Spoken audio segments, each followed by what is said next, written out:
All right, the Packers lost to the Philadelphia Eagles. You're killing me, Homer. Packers lost to the Eagles 34-29. We're now joined by Jason Wilde. Take it away, Jason. That's so much better. Look, as is often the case with you, and you know how much I love you. But so now he's got to have a qualifier. You know how much I love you. Actually, it's called a Wilde, not a qualifier. No, but it's the truth. It's the truth. I love the crazy old man. Now, that said, it is the most important thing. Now, I'm not going to disagree with you, but there are other aspects to this game that are important. Now, his health is more important than anything else. And if he'd have just said that, fine. 1,000,000 times is a lot. But the point is that the biggest concern coming out of a game where there were plenty of things to be concerned about, offensively, defensively, the kicker did miss a kick, which I figured would happen, but he kicked it otherwise pretty well, is whether or not Jordan Love is okay. And so that certainly is, if you were ranking all the things that come out of this, that is number one. And your hope is that, he'll fly back to Green Bay and they will do an MRI and they won't find any major structural catastrophic damage in his knee. Those that are on the ground in Brazil informed me that he left the locker room without talking to reporters. Right. But he did so under his own power, without crutches, and without a major noticeable limp. So those are all very encouraging things. Why didn't he talk to reporters? I don't. Probably, Homer, because he was probably trying to get treatment right after the game. They're trying to take a look at and see and assess the situation, then try to put him in a microphone in front of people. Yeah, Rodgers suffered that knee injury against Chicago in the opener. Now, he obviously returned to the game, but then he talked afterward, even though he needed treatment. I'm of course, Gary, going to come at that from the reporter's perspective of you got 5 minutes and your fan base for the team that is paying you $220 million, wants to hear what you have to say and wants to hear if you say, hey, it was scary. I think we're going to be okay. But we got to do more tests. But it was definitely scary when I was laying on the ground, writhing in pain, because he was definitely doing that, right? And so, again, we'll see what happens when he gets back here to Green Bay and Doc McKenzie and the medical staff go through the process. But not talking's a bad sign.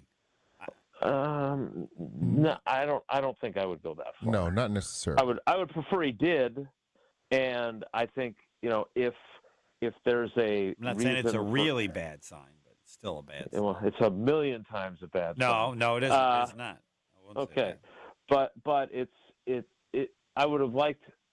I think it's valuable to, if you have a chance, and if this would have been the case, and again, I don't know, but the encouraging signs about the way he left and the fact that he left the field under his own power. Now, again, that doesn't prove anything because Jordy Nelson walked off the field under his own power in Pittsburgh and he had torn his ACL. So correct. We'll wait for the results of all the tests. But the bottom line is that beyond the quarterback getting hurt on the final play, which apparently this is the kind of stuff, or almost final play, apparently this is the kind of stuff that happens when the Packers go somewhere other than the United States to play, right? Because Rodgers breaks his thumb in 2022 on the Hail Mary play against the Giants in London. But this is, they didn't have to even be in that position.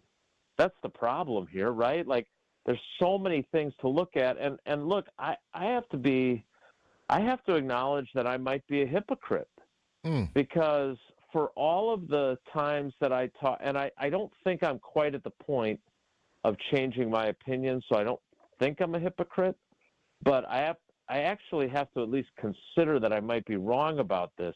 I am still in the better safe than sorry, don't take the risk with your best players in games that don't count because you don't want the Jordy Nelson situation to happen to you. Now, I'm talking to an old school bruising running back who, God, when you were playing, they play 16 preseason games? No. But no, you were not listening when Gary Ellerson went into his story when criminals, then also doctors, did something that would put them in jail now in order to make him able to play. But finish your thought, Jason. Yeah. Well, it's just I don't want to take that risk, but I think this proves that when you know and look, LaFleur talked about how beneficial it was last year that all their guys played so much on both offense and defense in preseason. Then he said he was going to do it this year, but I think he's probably like me, and he worries about guys getting hurt in games that don't count. So then they end up with 3 offensive snaps all preseason and 8 defensive snaps. And I thought their defense was sloppy. I thought it was even sloppier than their offense. I thought, I thought they got gift turnovers from Jalen Hurts. I thought their tackling was sloppy. The way that Saquon Barkley was able to run through them was bad. And even the one thing that they seemed to be doing well, which was containing Jalen Hurts as a runner, then they stopped being able to do that effectively. And look, if we're going to criticize Joe Barry, which we certainly did plenty of, that felt like Joe Barry, reincarnated when the opposing team gets the ball back with 7 minutes and 52 seconds left on the clock and a 2-point lead, and they chew up all but 27 seconds of the fourth quarter that remained on this 16-play, 67-yard death march. And Jordan Love is standing on the sideline, just begging for an opportunity to get the ball back and try and go win the game. I thought for a defense that throttled the offense throughout training camp, I was not impressed with the first installment of the Jeff Hafley system. I don't necessarily disagree with anything that you just said, but just to circle back, I still think it's 1 of 17. And then you mentioned guys don't play in preseason anymore, and it's going to become even more evident when they go to only 2 games for preseason. So guys are not going to be on the field with each other. You've got a new safety in Xavier McKinney. Bullard played a whole bunch, so he's new. Eric Stokes is primarily new. We haven't seen that joker, I felt like, in 3 years. And so he's pretty much new, right? And then you start looking at your linebackers, and you got a whole new defense. Quay Walker, what's only been in the league for a cup of coffee, and then you've got who's my guy at Boston College there, Jason? Isaiah McDuffie. And then they played Edger and Cooper some. No, you're right. Look, it's all new. I think what we have to say is if you believe that it's better safe than sorry in the preseason, then you also have to believe that it's just 1 of 17, as Gary just said. Yep. And look, we have evidence that you can suck in the opener, which I didn't think they sucked, but they certainly didn't play as well as they needed to win.